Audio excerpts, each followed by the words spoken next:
tiga digit NIM terakhir 125. Dengan saya Muhammad Lutfiyadi dengan 3 digit NIM terakhir 124. Dengan saya Mutia dan 3 digit NIM terakhir 118. Nah, yang pertama ini ada alternate switching dan forwarding table.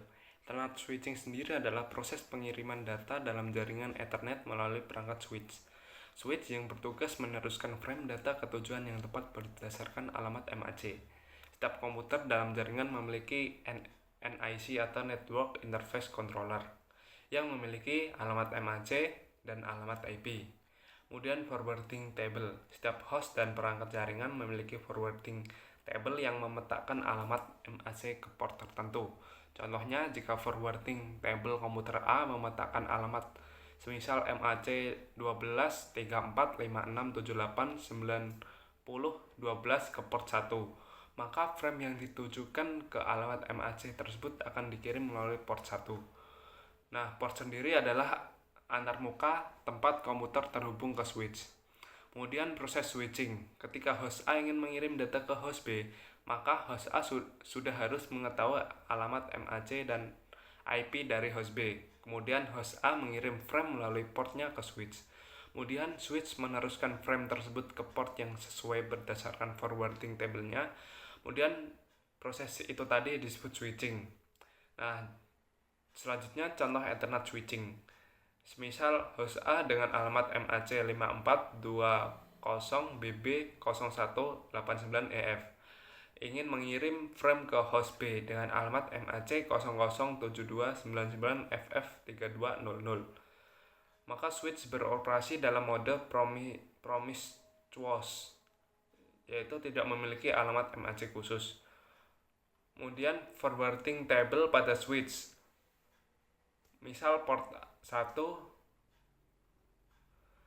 dengan 5420BB0189EF yaitu host A tadi, dan port 6 007299FF3200 yang merupakan host B. Kemudian switch meneruskan frame dari host A ke host B melalui port yang sesuai. Kemudian updating forwarding table, yaitu proses pembelajaran alamat MAC. Yang pertama, host A ingin mengirim frame ke host B. Yang kedua, switch menerima frame dari host A dan mencatat alamat MAC dari host A, yaitu 5420BB0189EF di port 1. Kemudian, jika switch belum mengetahui lokasi host B, maka switch akan melakukan flooding, yaitu mengirim frame ke semua port. Selanjutnya, host B menerima frame dan merespon, sehingga switch dapat mencatat alamat MAC host B di port 6. Nah, selanjutnya forwarding table switch diperbarui. Port 1 dengan 5420BB0189EF sebagai host A dan port 6 007299FF3200 host B. Nah, selanjutnya flooding. Flooding adalah proses mengirim frame ke semua port ketika switch belum mengetahui lokasi tujuan. Setelah switch mempelajari alamat MAC tujuan, frame akan dikirim langsung ke port yang sesuai. Pernahkah kalian berpikir bagaimana komputer-komputer di sekolah, kantor, atau warnet bisa saling terhubung? Jawabannya ada pada LAN atau Local Area Network. Apa itu LAN? LAN atau Local Area Network adalah jaringan komputer yang mencakup area yang terbatas, seperti rumah, kantor, atau kampus. LAN memungkinkan perangkat-perangkat dalam satu area berbagi data, printer, atau koneksi internet dengan cepat dan efisien. Dibandingkan jaringan yang lebih luas seperti WAN, LAN memiliki kecepatan transfer data yang lebih tinggi dan biaya yang lebih rendah karena hanya mencakup wilayah tertentu saja. Biasanya, LAN terdiri dari beberapa perangkat yang terhubung melalui switch atau router, sehingga komunikasi antar perangkat bisa berjalan dengan lancar. Salah satu contoh sederhana dari LAN adalah jaringan Wi-Fi yang kita gunakan di rumah atau lab komputer, yang saling terhubung melalui adanya kabel. Sekarang, mari kita bahas wired LAN atau LAN yang menggunakan kabel sebagai media transmisinya. Wired LAN umumnya menggunakan kabel Ethernet untuk menghubungkan komputer, printer, atau server dalam suatu jaringan. Keunggulan wired LAN dibandingkan jaringan nirkabel adalah kecepatan yang lebih stabil, keamanan lebih tinggi, dan minim adanya gangguan. Namun, wired LAN juga punya kelemahan seperti instalasi yang lebih sulit karena harus menarik kabel serta kurang fleksibel dibandingkan jaringan nirkabel. Dalam wired LAN, perangkat-perangkat seperti komputer, server, atau printer dihubungkan ke switch menggunakan kabel Ethernet. Switch ini kemudian mengatur lalu lintas data agar setiap perangkat bisa berkomunikasi tanpa mengganggu perangkat yang lain. Jika jaringan ingin dihubungkan ke internet, maka switch akan terhubung ke router yang bertindak seperti penghubung antara LAN dan jaringan luar seperti internet. Jadi, baik LAN maupun wired LAN adalah teknologi penting dalam jaringan komputer. LAN memungkinkan perangkat dalam area terbatas untuk saling terhubung, sementara wired LAN menawarkan koneksi yang lebih stabil dan aman dengan menggunakan kabel sebagai medianya.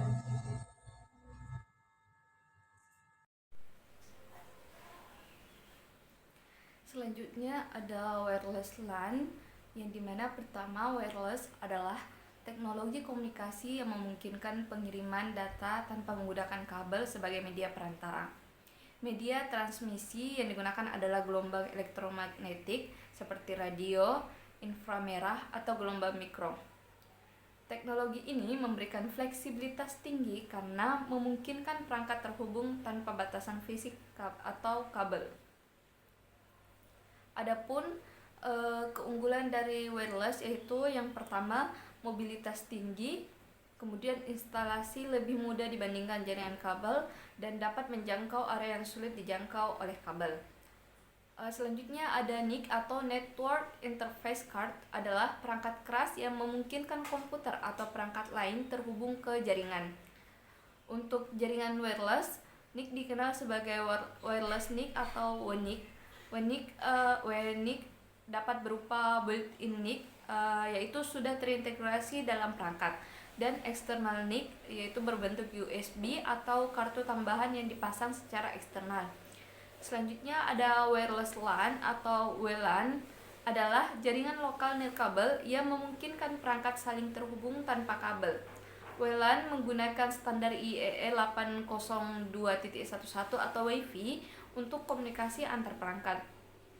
Ada topologi WLAN ad hoc mode, yaitu perangkat saling terhubung langsung tanpa perantara.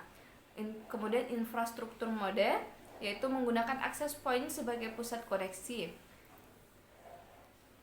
Keunggulan WLAN yaitu mudah diimplementasikan di area luas seperti kampus atau kantor, dan fleksibilitas tinggi untuk memperluas jaringan tanpa instalasi kabel. Selanjutnya ada tantangan WLAN. Adapun beberapa tantangan utama dalam implementasi WLAN yaitu meliputi yang pertama ada keamanan, karena mengancam ancaman seperti sniffing, unauthorized access, dan serangan DOS memerlukan pengamanan tambahan seperti WPA atau WPA2. Selanjutnya ada gangguan sinyal, yaitu interferensi dari perangkat lain dapat pada frekuensi yang sama seperti microwave. Kemudian ada jangkauan terbatas, solusi seperti repeater atau antena eksternal diperluas untuk memperluas jangkauan. Kemudian ada kapasitas, ketika terlalu banyak pengguna terhubung, performa dapat menurun. Selanjutnya ada teknologi wireless. Teknologi ini mencakup berbagai standar dan protokol seperti 802.11, A garing B garing G garing N garis miring AC garis miring AX, yaitu standar Wi-Fi dengan kecepatan dan efisiensi berbeda-beda. Kemudian ada MIMO atau multiple input multiple output, yaitu teknologi yang meningkatkan throughput dengan memanfaatkan beberapa antena. Kemudian ada WiMAX dan LTE, yaitu digunakan untuk koneksi jarak jauh dengan kecepatan tinggi. Selanjutnya kita bahas ISM band atau Industrial Scientific and Medical Band, yaitu pita frekuensi tanpa lisensi yang digunakan untuk komunikasi nirkabel, seperti frekuensi populer 902 strip 928 MHz dan 2.4 strip 2.483 GHz dan 5.725 strip 5.850 GHz. Banyak digunakan pada Wi-Fi dan Bluetooth karena tidak memerlukan izin khusus. Dan yang terakhir ada penutup. Teknologi LAN meliputi teknologi wired, umumnya Ethernet dan wireless WLAN atau Wi-Fi. Perangkat jaringan yang menghubungkan setiap komputer dalam Ethernet LAN disebut Ethernet switch. Sedangkan dalam WLAN menggunakan wireless Wi-Fi, wireless atau Wi-Fi access point.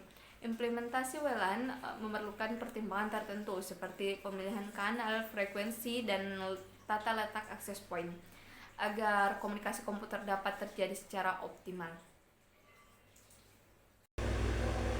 Baik, di sini saya akan menjelaskan tentang paket routing. Nah, router, sebuah komputer dapat mengirimkan data ke jaringan yang berbeda dengan bantuan perangkat jaringan yang disebut router. Router meneruskan paket yang diterima ke jaringan lain berdasarkan informasi alamat IP tujuan yang terkandung di dalam paket header. Nah, dalam contoh gambar di samping ini, A di LAN 1 dan B di LAN 2 dipisahkan oleh sebuah router. Router ini berfungsi untuk meneruskan paket dari LAN 1 ke LAN 2 dan sebaliknya. Nah, lalu kemudian ada routing table. Nah, router memiliki routing table yang memetakan alamat IP komputer dengan port antarmuka. Nah, jika antarmuka router ada, lihat gambar samping sini, adalah IF1 dan IF2. Nah, dan ada host A dan ada host B. Routing table akan berisi seperti pada tabel di samping ini. Nah, informasi pada tabel ini digunakan untuk merutekan paket ke antarmuka yang sesuai berdasarkan informasi alamat IP tujuan yang terkandung di dalam paket yang melalui router. Nah, jadi itu tadi presentasi dari kelompok kami. Kurang lebihnya kami meminta maaf. Wassalamualaikum warahmatullahi wabarakatuh.